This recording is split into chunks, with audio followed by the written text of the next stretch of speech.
Thanks, Mysterious Galaxy and Adrian, so much. Pleasure to have you here today.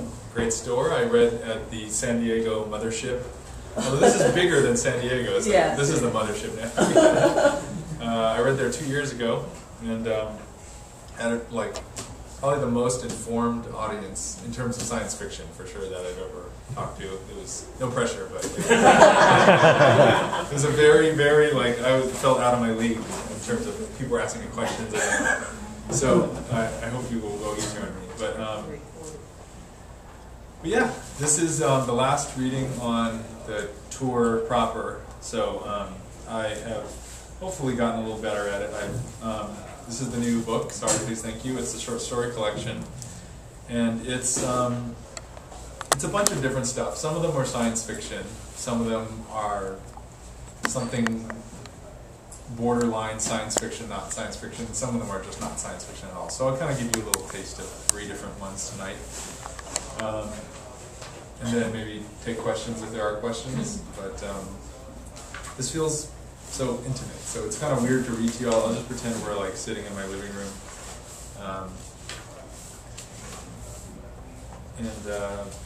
Maybe I'll read some of the ones I haven't read so far, mix it up a little bit.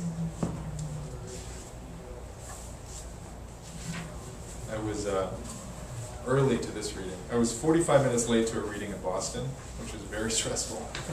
I was 45 minutes late to a reading in Silver Lake, which was very stressful. My wife knows. Almost killed somebody on Hollywood Boulevard.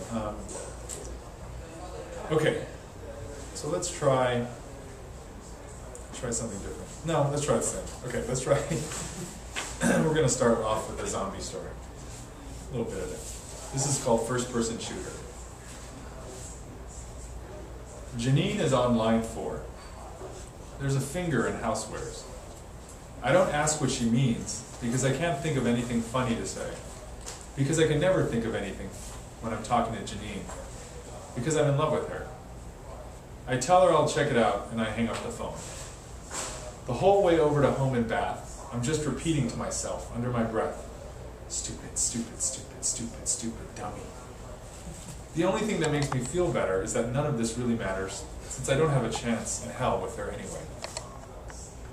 I hang left at the towel racks, and then a quick right, and whoa, Janine was not kidding. That is definitely a finger. On the ground, in the middle of the aisle with all of the slow cookers. This is the graveyard shift at Worldmark, the biggest store in the human world. I work Sunday through Wednesday, and then Friday if anyone calls in sick, which of course is pretty much every Friday. We're open 24 hours a day, 365 days a year, because keeping the fluorescent lights on for a decade or 2 until they burn out is actually cheaper than turning them on and off. And that means for 8 hours every night, there are 2 of us in here minding the store, which is roughly the size of 3 city blocks. I walk over to the nearest house phone and call Janine. We should tell Bert, I say. Bert is the manager. At the moment, Bert is not in the store. He's in the parking lot, a quarter mile away, listening to Black Sabbath, with the windows rolled up in a smoke-filled Pontiac Sunbird. I can smell it from here. So tell him, Janine says, and there's something about the way she says it. It's a dare. She's daring me. It's a test. She's testing me. I start to wonder whether, despite all of the stupid things I've said to Janine, I might actually have a chance with her. I hang up the phone and go back to where the finger is. I pick it up. Then I feel something cold and sharp tickling the back of my neck, and I almost wet myself. A small yelp escapes from my throat. I turn around to see Janine. I hate everything about her except for the fact that I love everything about her. I don't think I would actually ever want to kiss her so much as I'd want to possess her, consume her, eat her, so that no one else could have her. You should have seen your face, she says, laughing at me, but not quite mocking me. Not quite. Is this how she flirts? I slip the finger into the pocket of my jacket. I don't know why exactly, but I don't want her to see that I have it. A bunch of stuff crashes to the floor over in another section. It sounds like toiletries, I say, and we both run toward aisle 97. We stop in mascara, crouch down, and listen to what sounds like shuffling. Janine starts crawling toward lipstick, and I try to grab her ankle, but just end up with her shoe in my hand. She looks back, catches me watching from behind, frowns, then motions for me to follow. We stop at the Maybelline end cap, just in time to see someone, or something, shambling toward a beef jerky sample station. Janine shrieks, and then the thing lets out a groan. And then Janine and I are both up on our feet and running, and we round the corner into eyeliner, and come face to face with it, whatever it is. Only it's not an it. It's a her, a zombie. A woman, a zombie woman. She's older than Janine, closer to my age, maybe early 30s. Missing a little bit of her face, but otherwise sort of pretty in a melancholy way. She looks nervous, I say to Janine, but Janine's gone. Flat out sprinting, screaming all the way to power tools. Pretty zombie lady holds up 2 different tubes of lipstick, one blood red and one that's more of an earth tone. And then I understand. She wants my opinion. I step back, look at her skin, which I guess is sort of a grayish bologna color, and point to the earth tone tube. Matches your blouse better, I say. She's holding the lipstick in her right hand, which has a hole where the ring finger should be. I pull her digit out of my pocket and offer it to her. She takes it and jams it into the hole where it used to be, and then sort of nods as if to say, thanks. She starts to creep over toward accessories. We shop for a while together like this. She picks out a couple of options, I give her my choice. Sometimes she goes with it, but a couple of times she goes the other way. At one point, she stops in front of a mirror and looks at herself, and I'm looking at her look at herself, wondering what is she thinking? And we lock eyes. We make eye contact with each other in our reflections in the mirror. She's clearly thinking about someone. Me? No. This is crazy. But is it? I don't know. I don't know anything. I didn't even think zombies could think. And I'm thinking maybe she's not thinking. Maybe she's under the control of someone else. Maybe I am too. Pretty zombie lady moves slow, and by the time she manages to pull together a decent-looking outfit, it's 2:15. Just as I realize that I haven't seen Janine in half an hour, I hear her voice booming over the PA system. I'm in firearm, she says. Stay low. I pick up the nearest phone. She's not going to hurt us, I say, my own voice carrying out over the cavernous store. I just hope Zombie Girl understands me. What are you talking about, Janine says. She's going to eat us. She's going to eat our brains. I don't think so. That's not what she's doing here. Well, what is she doing here? I say, I think she's getting ready for a date. So that's not the end of the story, but I'll leave it as a little crappy cliffhanger there for you. Oh, thank you. Mark. I'm trying to read something I've never read before, but I don't know what it would be. I can't read about anything with sex in it because my mom is here. There's not that much sex in it, I'm just kidding. But it has the word sex, even that I just can't read. So,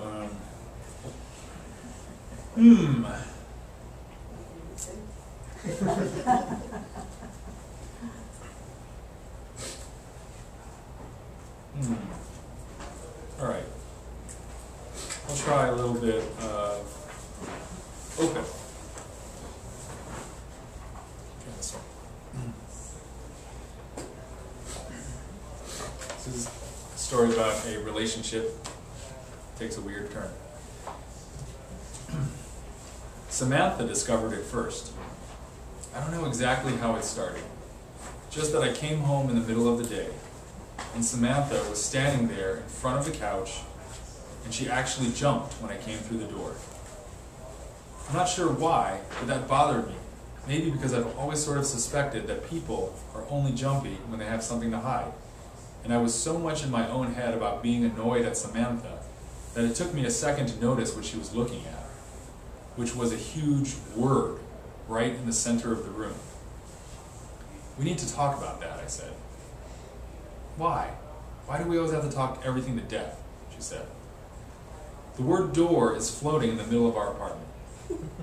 You don't think maybe this is something we need to discuss? We ate dinner in silence, pretending door wasn't literally hanging over us. Samantha went to bed early. I watched a show about poisonous lizards and drank warm, terrible whiskey out of Samantha's coffee mug. After finishing, I put the mug back in the cupboard without washing it. Then I slipped into bed. When I slipped into bed, I could tell by her breathing she was still awake. Say it, Samantha said. I'm not going to say it. You should. Why should I have to be the one to say it? Because you brought that thing in here, that idea. You conjured it. Our bedroom was tiny. I slipped my leg out from under the covers and opened the door with my foot so that she had to look at it. But it was gone already. Samantha, I said. I don't care, she said with her back to me. It's gone. I told you to say it, she said. Now we've lost our chance. I woke up at 3 in the morning to Samantha, with her hand under my shirt, running her fingernails up and down my back. She pulled in close and kissed the back of my ear. It's over, she said. I know. Do you want me to move out? No, I'll find a place. Can you get me a glass of water from the kitchen? I went into the living room. I said, you might want to come see this. Instead of the word door, there was now an actual door in the middle of our living room. This is like that movie, she said. Monsters, Inc. Actually, it's like a poem I just read. Samantha rolled her eyes at me. So you're going to open the door, she said? I hesitated for a moment, and before I could say anything, she opened it and went right through. I stood there too afraid to follow. Maybe a hole had opened up in the world, and movies and poems were coming through into reality. Or maybe we were the movie, or the poem, and this was our chance to go into the real world. Just when I was about to go after her, Samantha came back through the door, giggling. Are you drunk? I said. No. Okay, a little. Okay, a lot. You don't even drink. She told me it was a dinner party, that everyone seemed to know her there. But it wasn't her they knew, or at least it didn't feel that way. And there are all these other couples, and they know who you are too. They keep asking about you.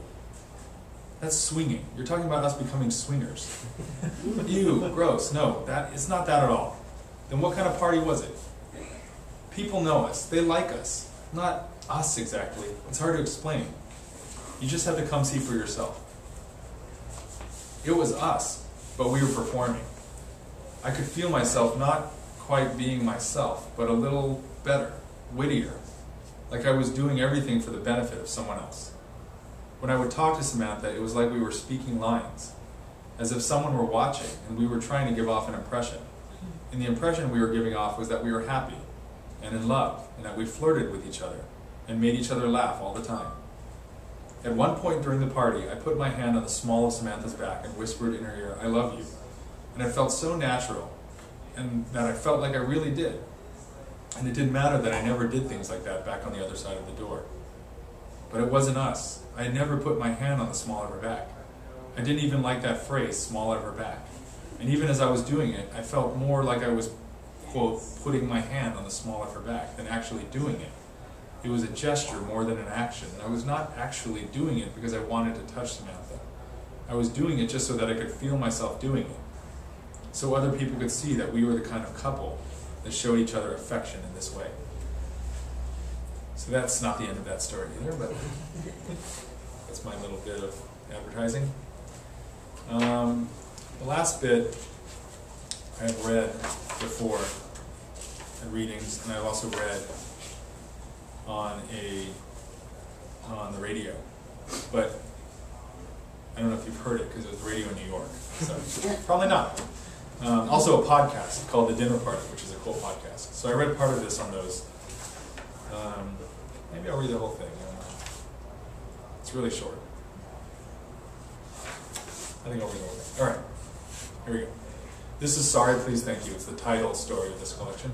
And I wrote this as part of something called the Esquire Napkin Fiction Project. Esquire magazine sent cocktail napkins to 250 fiction writers a few years ago and asked them to write a story on the napkin and send it back in, and they put them all on their website. So it's actually still up on the website if you are ever curious. There's some really good stories. So I got this napkin, and I was really worried that I'd like rip it or get it wet, and so I unfolded it and I wrote this entire story on that napkin. I've expanded the story a little bit, so this didn't quite fit on that napkin, but most of this did. And yeah, it's fun. So this is a napkin story, I guess, about. Well, you'll see. I guess I won't spoil it. Okay. Sorry, please, thank you. You're reading this, so it's too late. For me, I mean, I'm gone. That's redundant, isn't it? What the hell am I doing? There's only so much space on this napkin, and I'm using it up on rhetorical questions? What a metaphor for life, a finite space, impossibly small. No way to fit a whole lifetime in there, but we sure do try. Oh God, I'm annoying. I even annoy myself. I'm out of control with this kind of stuff, I know. This is why you never really loved me. Got one bullet in the chamber, barrel jammed in waistband, metal cold against my skin. One bullet, one napkin. Napkin that my last drink was sitting on. I'm running out of space, so I'll start to get to the point. You said I'd get over it. I should have made you a bet, because hey, guess what? I've got a loaded gun in my underwear, so it turns out I was right. Not that I can complain, I've had some good years.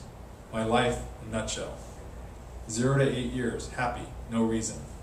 9 to 19, happy, wrong reasons. 20 to 33, unhappy for all the right reasons. 34 to present moment, unhappy, looking for a reason. Sorry, man. I get that a lot. I'm sorry for your loss. People say that to one another. What does that mean? I wish it weren't so. I can imagine a world in which it had not happened. But that's not what sorry means. Sorry means that happened to you. That happened to you, and it may or may not have been inevitable, but it happened. There are some things that happen, and we can only look and say sorry. It's circular. Sorry for your loss means I am sorry there is loss. Or to put it another way, there is loss. The sorry cancels itself out. And it might only mean this. That happened to you, and I can see that it hurt. And I'm going to say this word sorry, that corresponds to something. A vector, a medium of propagation and or force-carrying particle that allows transmission or communication of sorrow, or the related but not identical state of sorriness, a mysterious action at a distance between humans that allows one human separated in space and time from another human to impart upon the other an influence, an effect, the state of being sorry. What else can I say? I wish I had treated people better. Sorry, please, thank you, you're welcome. All of human interaction pretty much covered by those 4 ideas. You're not real, of course. You're the woman I wish I'd met. If I'd met you, I wouldn't be here now writing on this napkin. You're the woman who was supposed to pull me out of this, help me get over the one I did lose. So yeah, I'm a little angry.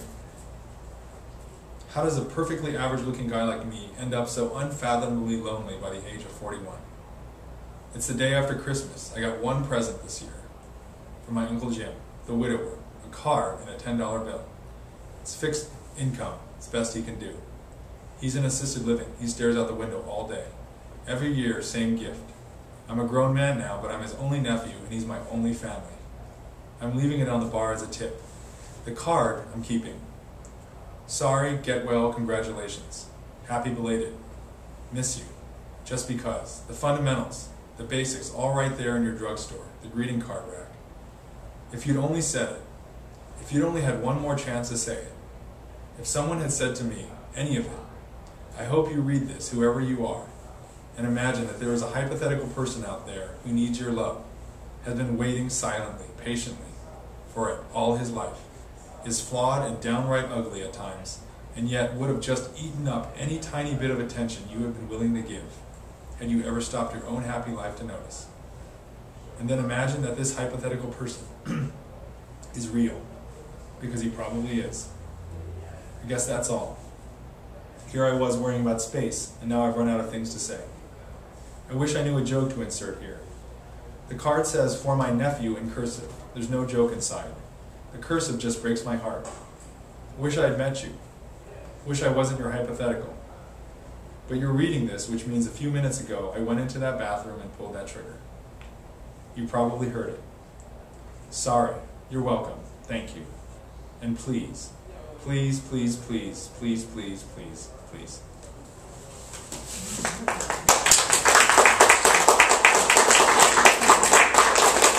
Yeah, I end readings on a suicide note, which is maybe not the best sales strategy, but I don't have any funny jokes to tell. But thank you very much. I don't know if there's any questions or anyone wants to say anything at all. No questions, just comments. I'm happy to talk about anything. Or not, and please have some wine and chocolates. Yes, Mr. Yao. One question. Oh. No. As we know you are lawyers, yeah, I'm just curious how you get time to write. My wife helps a lot. I write at night, I write on weekends, sometimes she takes our kids and I can write a little bit. I mean, I make time, I don't have any hobbies. I don't do anything other than work, play with kids and write, so, you know, I have enough time, just barely.